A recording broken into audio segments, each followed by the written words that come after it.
is educating in the best possible way. So it's not really a choice. If we don't keep up with advances in pedagogy and keep continually improving what we're doing, and I'm not saying there's something broken and we need to fix it. You in this room are examples of people who get it. But I'm saying that we can't just sit back, relax. We must. There's a global shift in higher education, and I don't want to sound like the apocalypse is nigh, but I can't help noticing that every digital industry has been transformed in the last decade except universities. Can you go to the video store anymore? No. Do you buy CDs anymore? No. Do many people subscribe to newspapers anymore? No. Do people put ads in newspapers? No, but it's the same reason. You can think about libraries. There's many examples. You can think about photocopiers. You can think about film, of industries that thought they were fine, they thought they were invulnerable, they thought they were too good, too big, too whatever, to have to adapt, that are now gone. And it just seems to me overtly optimistic to imagine that universities will escape the need to change that's brought about by the digital economy and consumers, meaning students, parents, governments, thinking that content is free. You should be able to go, and many people do go. I want to tell you a story, actually. I hate to, since I seem to be lecturing, I'm going to tell you a story, which is my favorite mode. Student focus group, talking about flexible learning, what should we do and why. And I was talking to the president of the AMS. I said, so is anybody here taking a course online? He sticks up his hand, and I say, oh, good, so what are you doing? He says, oh, I'm taking a course from Stanford. I say, okay, how come you're taking it from Stanford? And he says, Hugh, it's from Stanford. That's one danger. When students start thinking that the online course from Stanford are as good as or better or more convenient or cheaper or whatever than the course from local U, this will change the landscape. The second comment was, my question to them was, what would you like most to see out of flexible learning? And the AMS vice president said, actually, we would really like if every lecture was online. Regardless of whether that's a good method of learning or a bad learning method, it would save us a lot of time if we didn't have to attend lectures and we could view the content online. And I happened to mention this to someone who works in equity, and she says, yeah, because things aren't online, I spend $1 million a year on note takers who have to attend lectures for differently abled students that I wouldn't have to do if lectures were online. And so their needs were really simple, but the comments that followed that I think were most interesting. A student senator said, well, surely you guys just have clubs. And so where one person attends the lectures, videos it on their phone and puts it on YouTube. And I thought, oh, interesting idea. And then yet another student senator says, you don't go to lectures, are you? Who cares if you go to the lecture? You can see it on YouTube, you can see it on the Khan Academy, you can see it here, there, and otherwise. I mean, let's face it, you're in first year chemistry, you can find that stuff somewhere. But the whole point of their message was not, curiously, we want to learn in better and improved ways and improve how and what we learn. Their whole message was, I don't want to have to commute as often. I don't want to have to go to classes if they're useless. And I think that suggests something important about the student changing. They may not articulate it this way, but they want more from us than the stand and the deliver, trained to be a stenographer. When I used to lecture, I taught until last year, but a decade ago I decided I wasn't going to lecture. But in the days when I was lecturing, the first class would be 50 people coming up with their digital recorders to say, can I record the lecture? We have to adapt. And we can, and I want to re-emphasize that UBC has a tremendous record of innovation in pedagogy and technology. UBC is a great place. People want to come here, not just from BC, from Canada, but from all over the world for good reason. And so we're not starting miles back. And as far as we can tell from the survey we did of many students, many institutions, we may not always be leading everywhere, but we're roughly where most major universities are now. And we have enormous strengths like CTLT, like programs in the faculties, like innovative professors, the Wyman Initiative. It's not that, oh my God, if we don't fix it soon, we're doomed. It's, we're in a good place, we can get to a better place, so why wouldn't we? 4 priorities. I've already mentioned undergraduate, but I just point out that there's tremendous interest across campus in applied programs and certification professional programs. And if you're interested in that side, I'm not going to talk about it today, but by all means contact me because somehow I'm leading that part of it. There's also huge interest, especially on the student side, on creating a continuum of learning between credit and non-credit, the idea of laddering. Student puts toe in the water with a free or non-credit or call it recreational course. But then they get interested and they take a few more and they can get a certificate and then say, wow, who knew? This is great. And then they can take that certificate and apply it towards a master's. That idea of actually embodying lifelong learning and allowing because we keep reading, right? Everybody's read the thing that says the new person is going to change their careers every 5 years, every 10 years. Well, how are they going to do that? They're going to have to retrain. The university of the future, I think, has to really embrace the idea of lifelong learning and make it a reality as opposed to, I'm going to take the course on Tuscan wines. And lastly, innovation. And I've alluded to this already, which is,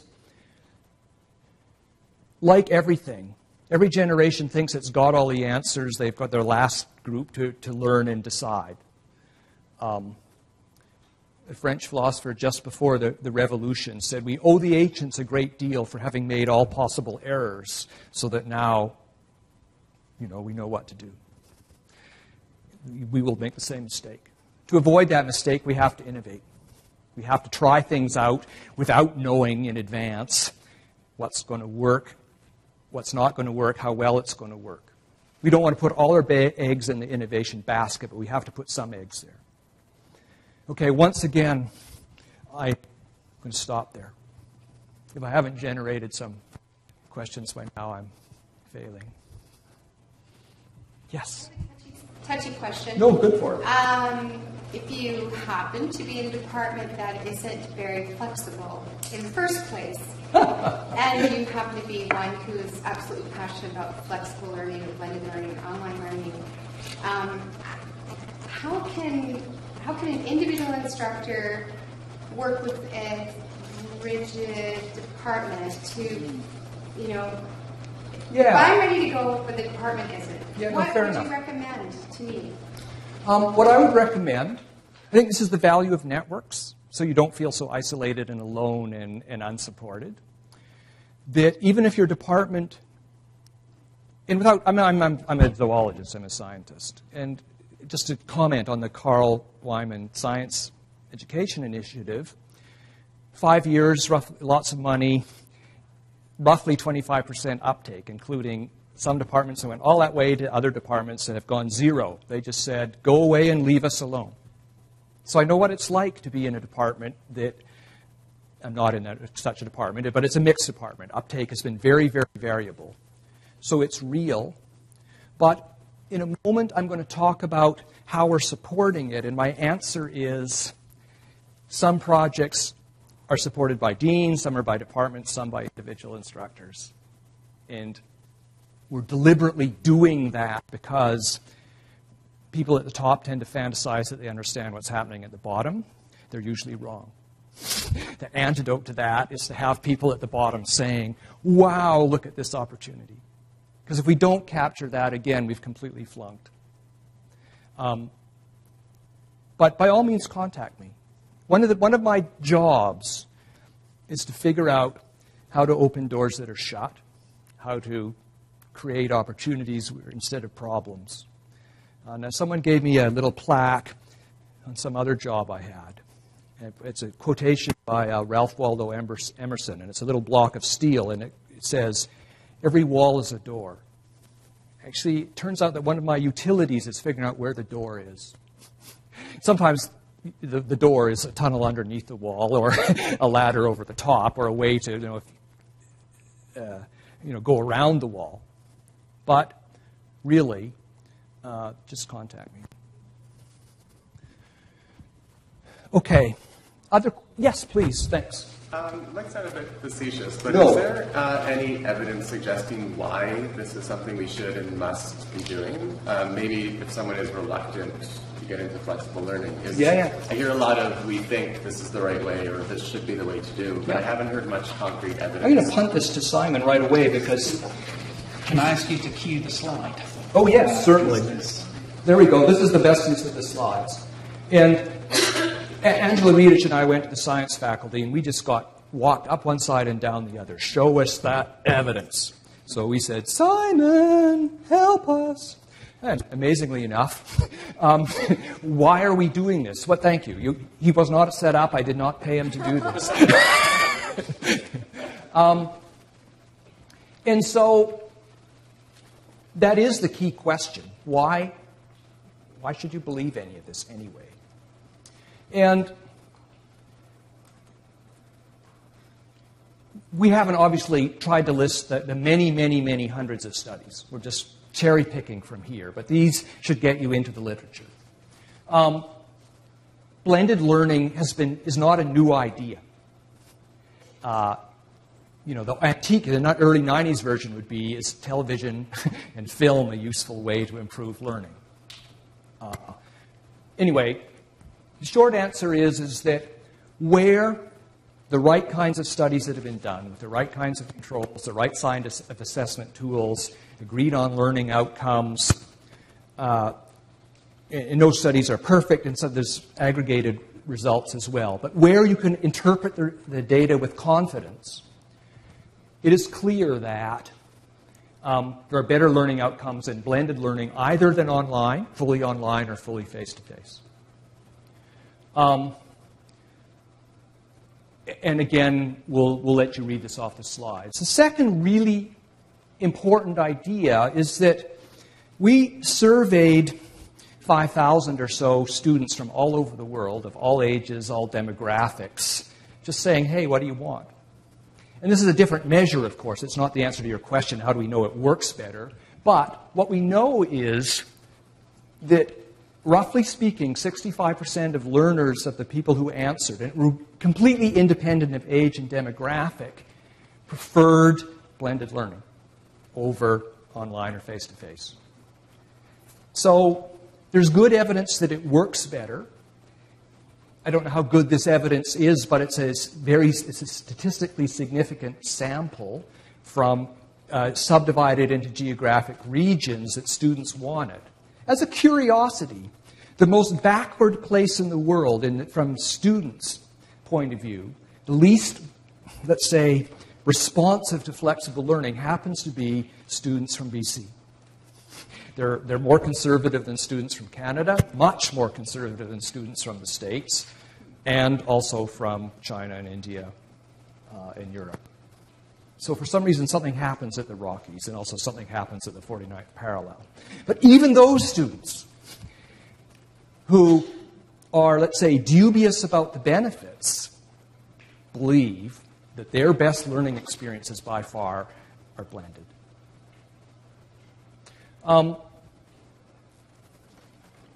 So, terrific question.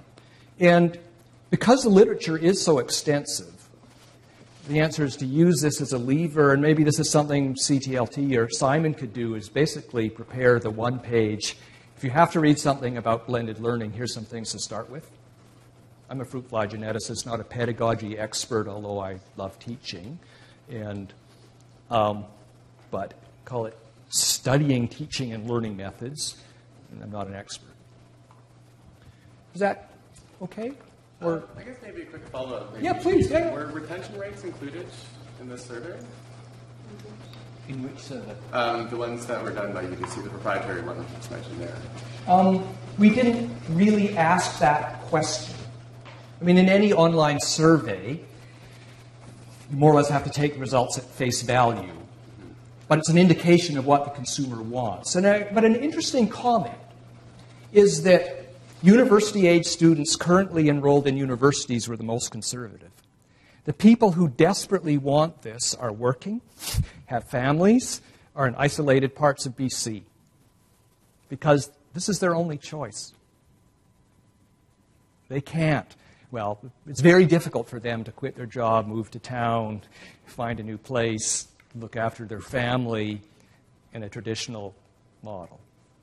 And so the early adopters of this approach, interestingly enough, aren't who you'd expect. The most enthusiastic by far, the 35 to 65 age group. And that crosses all ages, or all demographics and countries of origin. Because they have to.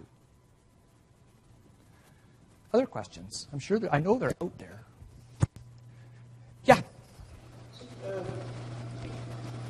I wanted to see if you agree with this or not, but is the goal of, I mean, this is probably the argument to keep the traditional universities going, even though like you go towards blended education, but is the goal of going to university only attending lectures when people choose to do college degree?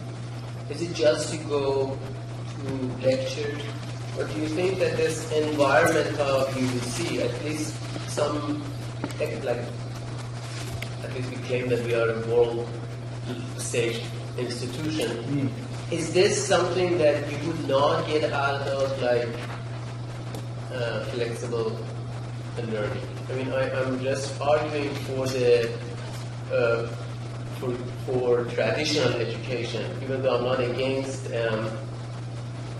No, it's a super question, and an important one that's been asked a lot. His question basically is, what about the other part of university?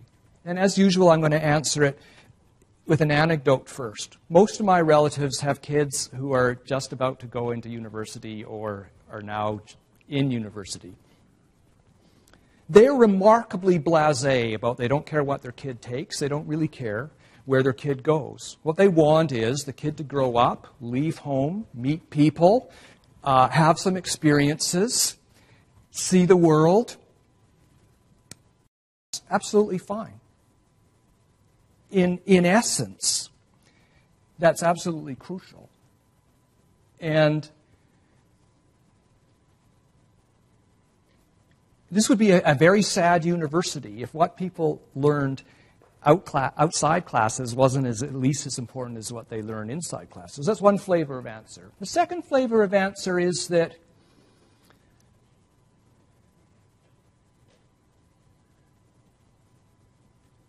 if I were to rephrase the question and say, should the focus be the classroom, personally, it should be on learning by doing. If you can do that in a classroom, great, but you might have to do it in a community, you might have to do it in a health clinic on the Haida Gwaii. It might be that it's a year abroad. And another question is, there's really many sort of questions to unpack in your very perceptive comments, which is somewhat addressed by the comment that UBC as a place is a very attractive place. It is. People come from all over the world, for example, to learn about teaching as English as a second language precisely because it's so international. It's so Pacific-looking. You can play golf in the summer. Oh, no, there's another reason. Many of our students come here. I run a lab still, and I'm amazed at how many students that I take because they have good records sidle up to me and say, you know what, Hugh? I'm here because I'm a rock climber. Yours is the best lab I could find, but I'm here for the rock climbing. That's okay. Vancouver is a neat place, both as a Pacific gateway, as a climate, as a thing to do. It's a very international community. I don't think we really quite realize how special it is. So I was sitting on a bus one day of to visitors going, I've never, ever been in a place that's so diverse. And they happen to be from a major city in the Midwest, so you can see why it might look a little different. All of those, I think, are the key strengths. Why I think it's really important to think about how digital economies are changing things. We grievously undersell ourselves if we don't realize that UBC is a very special place. Am I answering the right question? I suspect not. No, fair enough. So I could tell. Engineering, for example, which is where I am. Yeah. You don't become an engineer by flexible learning. Like you have to do your capstone project, you have to do your own design projects. You have to spend those. Like our labs are active until overnight even. Yeah. People like making it stuff and breaking it stuff 24/7. So that's really you don't become or a physician. You don't become an MD by flexible learning. You have to be there. You have to go through.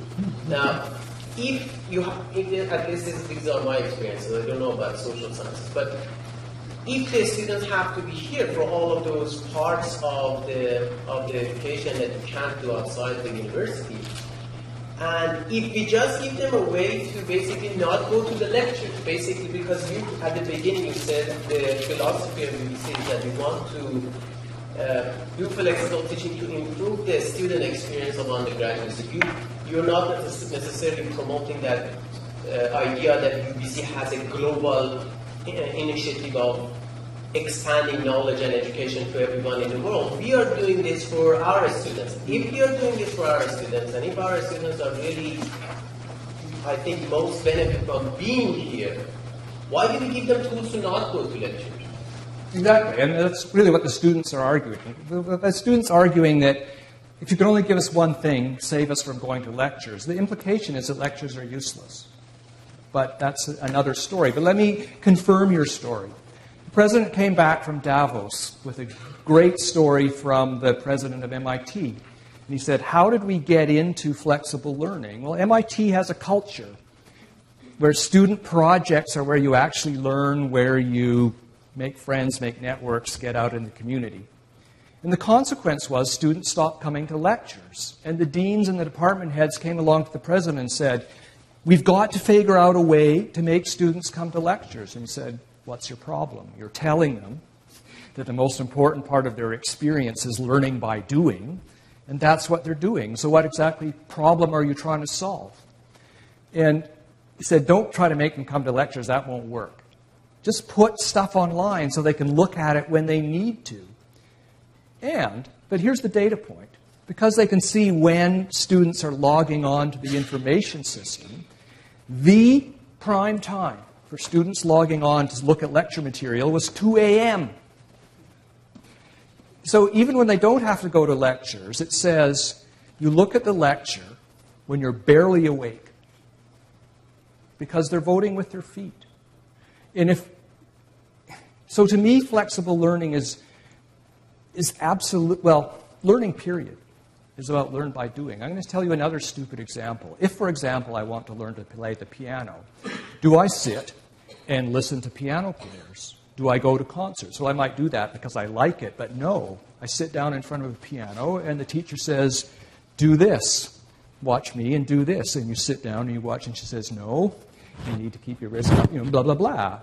And it's the combination of learn, assess, we know how to do it. We know how to build Olympic athletes. We know how to build musicians. And it's all about coaching, practice, feedback, but it's about doing. And that's true for doctors.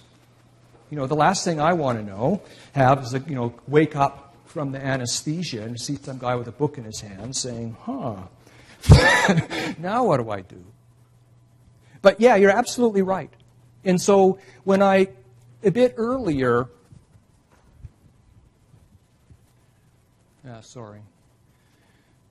talked about flexibility.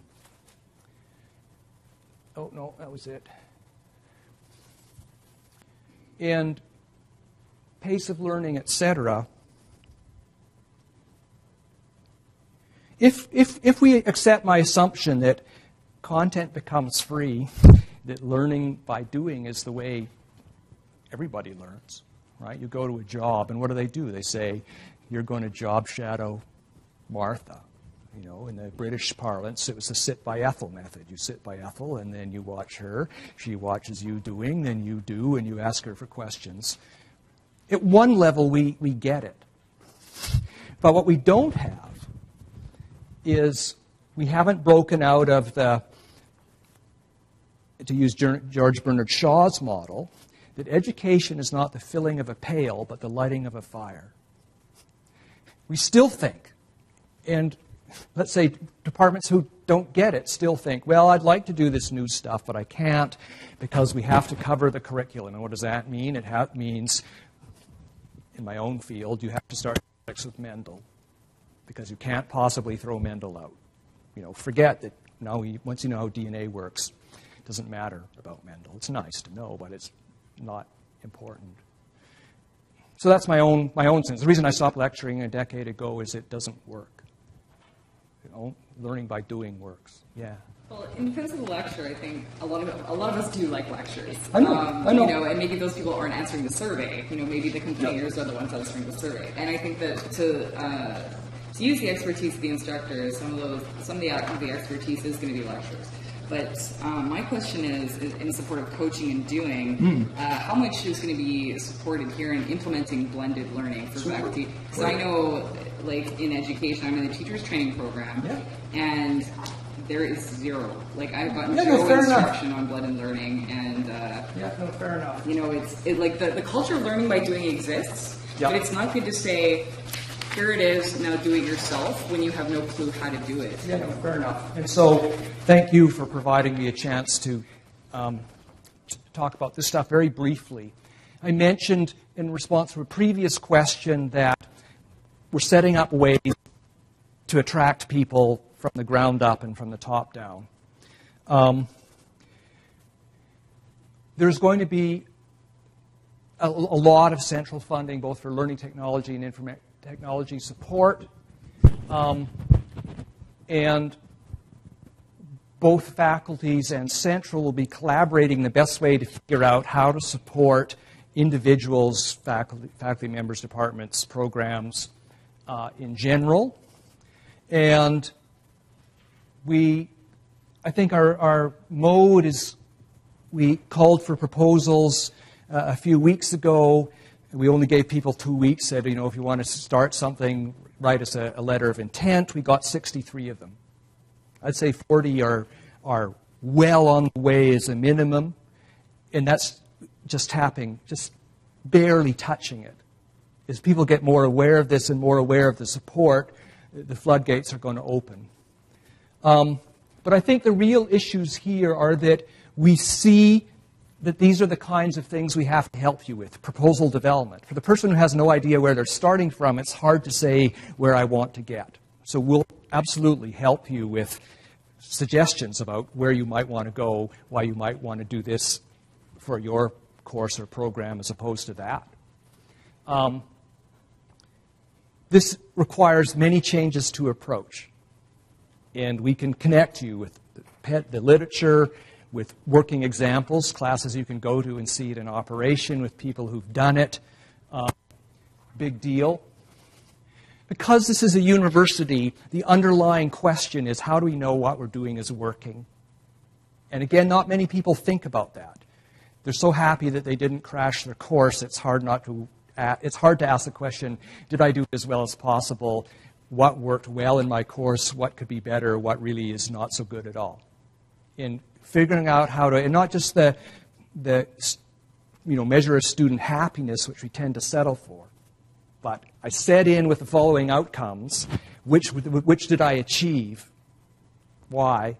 How could I do it better? That, I think, is going to be essential to build the case and to restrict the possibilities so we leave the try it out, see how it works phase, and more towards here's some things that really work. And the other thing which is built into the support model is that It's always been true. You try out a new thing, the first year is a bit bumpy. There's lumpy and smooth, and there's plenty of lumpy. The second year is better. But still there's things to improve. Third year is about the sweet spot, at least for me. Things are going pretty smoothly, but then I'm already bored. And as soon as I get bored, the students are getting bored too. So I try to blow it up and try something else and go through that cycle again.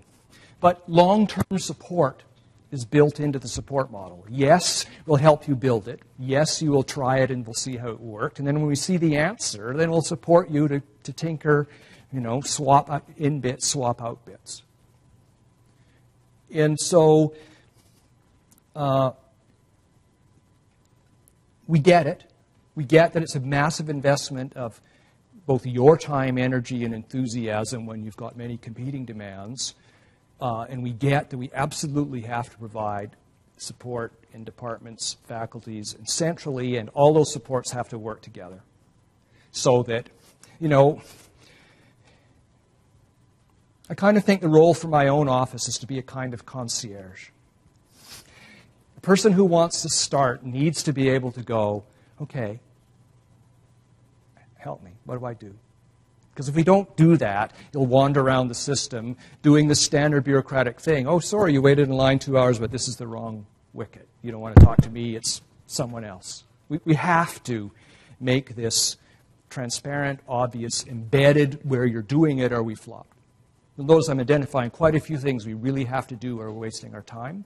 But it's true. This is a big, complex, important deal, and the only way to treat such a big, complex deal is seriously.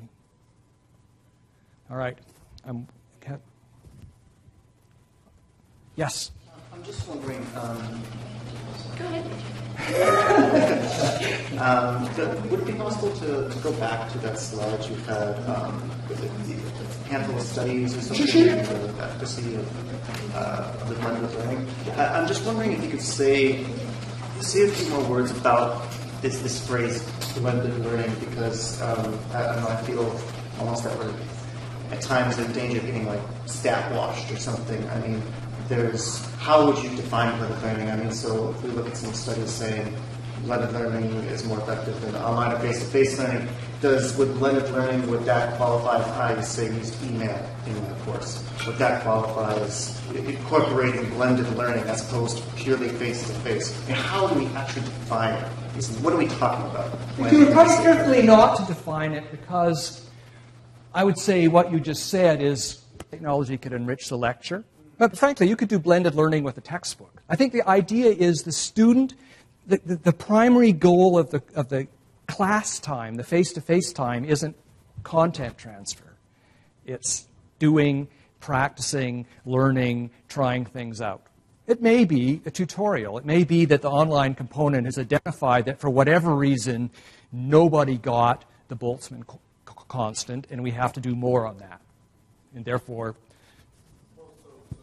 I would say, so how are we supposed to assess the efficacy of these things? I mean, if we want to actually quantify one method is better than another method, I mean, it seems like we've opened ourselves up to basically everything within the spectrum except on either extreme, right? So I mean, there's a lot of diversity in there, right? So I'm just wondering, how can you actually go about quantifying, saying, well, this method is better than some other method when you're encompassing such a variety of different methods? Yeah. And again, this isn't my area, but some things you can do.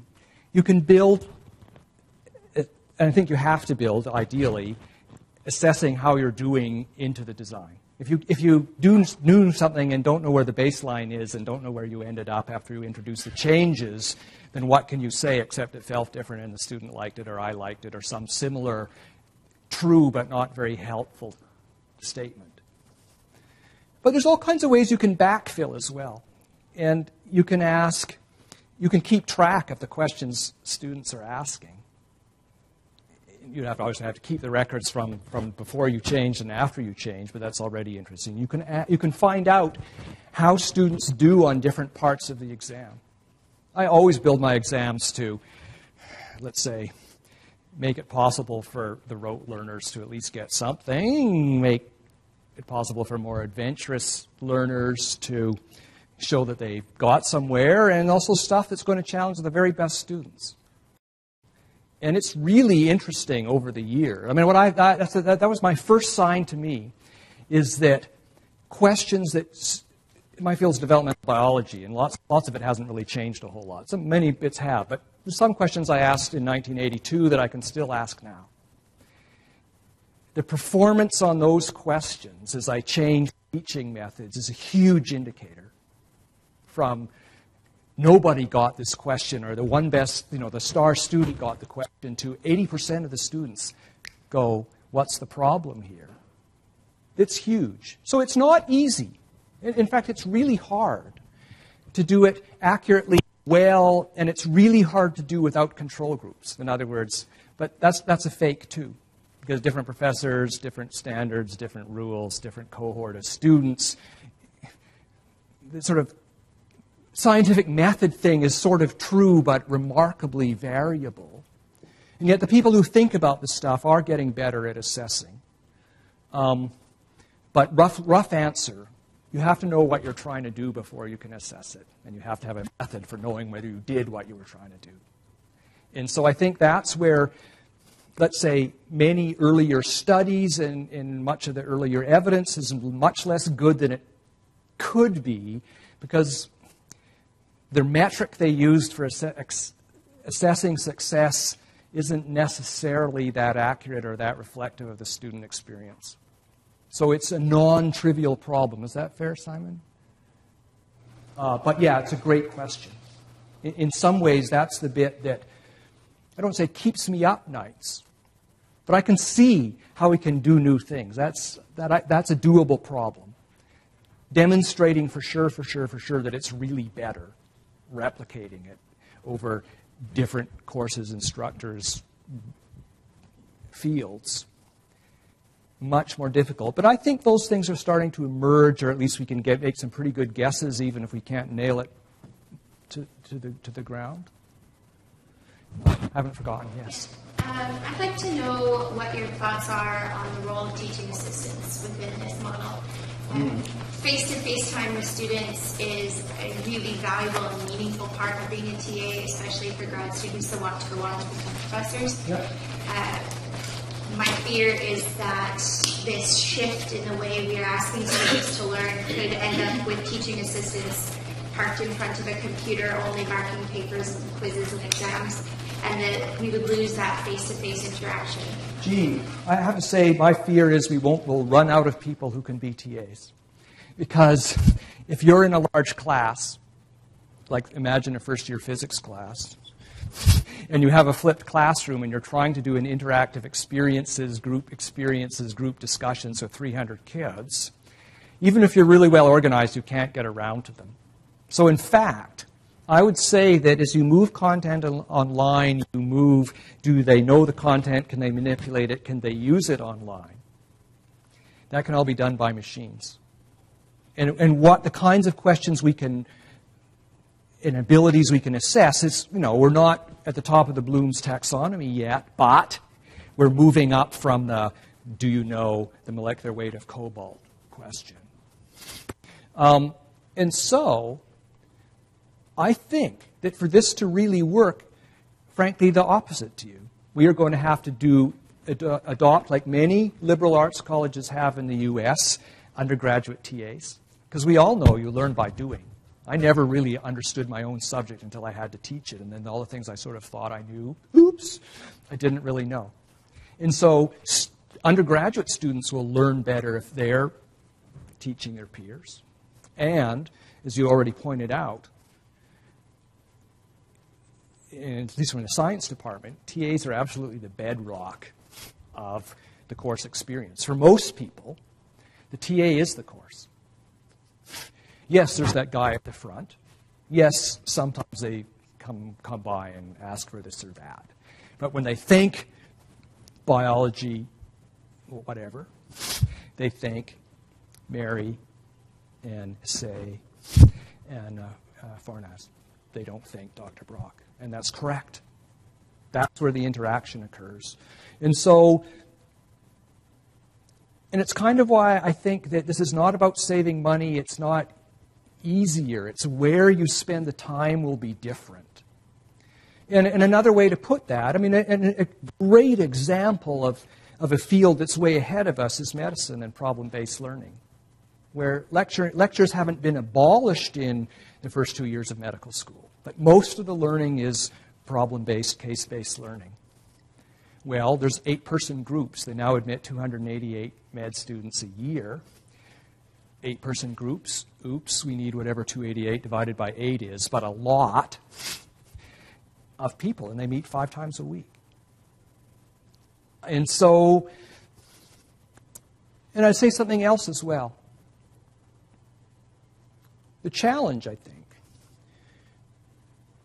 when I talk to students, many students tell me a variety of the same thing, which is, thank God I lasted until 3rd year. I was bored out of my skull in 1st and 2nd year, but I'm finally in a course with a professor who cares, students who are interested in the subject, and there's only 30 or 40 of us instead of 300 of us. And again, we kind of know the answer. Effective education is effective contact, interaction between teacher or co-learner, however you want to put it, and the student. There is no other way. And that means, since I don't see us increasing the number of professors greatly, I think it has to mean more and more use of students. Can I ask a follow-up question? Please, of course, absolutely. Do you see an expansion of the budgets that is allocated to each department to pay for these TAs? It has to. It has to. My department, for instance, we began with 10 TA positions that were full-year positions. We're now down to 7 half-year positions. Yeah, absolutely. My own department in 20 years has gone from 128 TA ships to 60. But the enrollment has gone up nearly 3 times. Well, we have to reverse that. We just cannot not do that, because otherwise we're just talking through our hat, which happens frequently. Other questions? I've taken up my time. If you have to go, want to go, whatever, by all means. But I'm happy to take questions if there's still an unmet need, or to leave if I'm slowing down the schedule. Thank you.